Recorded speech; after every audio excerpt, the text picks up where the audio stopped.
Okay, let's talk about what it's like to drive an electric vehicle during the winter. So, right now, we are on my steep driveway. It's usually very slippery and hard to get out of. I will show you that in an electric vehicle, it's just the same as any other car. So worst case scenario, you lose about 5% range by putting winter tires on your vehicle. You will lose another 25% range if you don't preheat your cabin and you just run your heater in your car the whole time you're driving. You will lose another 20% range just in the cold battery pack. Now those are worst case scenarios, and most EVs today have battery warmers and all kinds of stuff like that, active heating and cooling, so that your battery pack stays the right temperature. You don't even have to worry about losing that much range. With this Ford, when you're plugged into level 2, it'll heat the batteries, it'll heat the glycol, and in turn keep the core temperature of the batteries nice and warm, so that when you go to use it, you won't see that big reduction in range.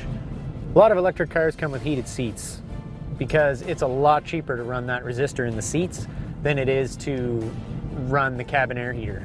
As you can see on my screen, the Climate is hauling more power than anything else in the car. Other would be the 12-volt accessories. I have a subwoofer hooked up into this vehicle, and anything else. Just the lights and everything to run the car. Under the electric motor is just obviously the traction battery supplying power to the wheels to drive.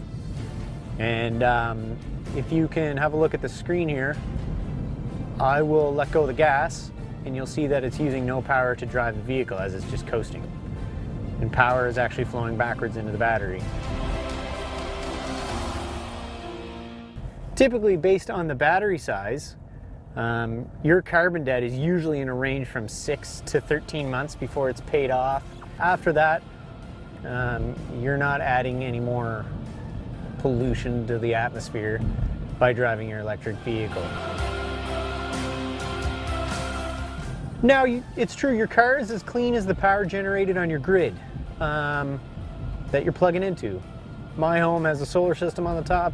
Most of the time, I'm harnessing my power from the sun.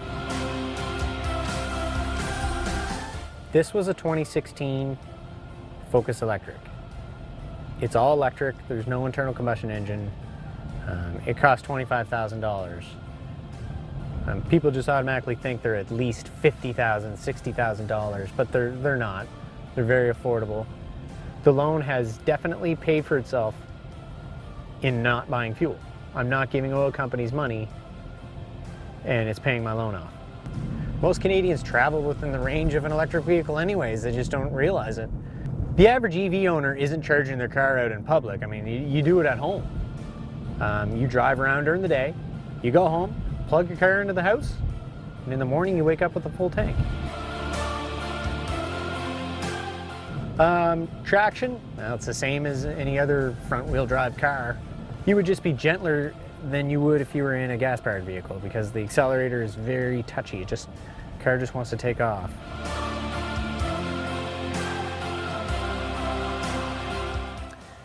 There's all kinds of reasons to go with a level 2 car charging station for your electric vehicle.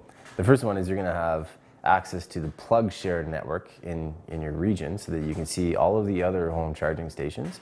And the second one is that you're going to have the ability to see and control that flow of energy to your electric vehicle. It keeps your temperature of your battery, the core temperature, warm enough even on the coldest days to improve the life expectancy and longevity and your range on your electric vehicle. In the wintertime, you're plugged into that level 2 charging station, and it's using the electricity from that charging station to preheat your cab. And what this allows you to do is not use the electricity from your battery or deplete your battery, and this improves your overall range of your electric vehicle in the wintertime. Another advantage of a level 2 charging station is it has software that will tell you exactly how much electricity that your car has consumed at any one time. Let me go show you the one that we installed for this home, and I'll talk more about the advantages of using this kind of charger. When you buy an electric vehicle today, it's going to come with one of these. It's called the Level 1 charging system. One end of it plugs into a receptacle on your home and runs off 120 volts. The other end of the cord plugs into your car, and this is what charges the battery. But it can take up to a day to charge that battery in your car.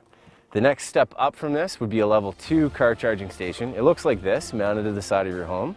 The difference is that this is wired into 240 volts and it could charge your car in 2 to 3 hours.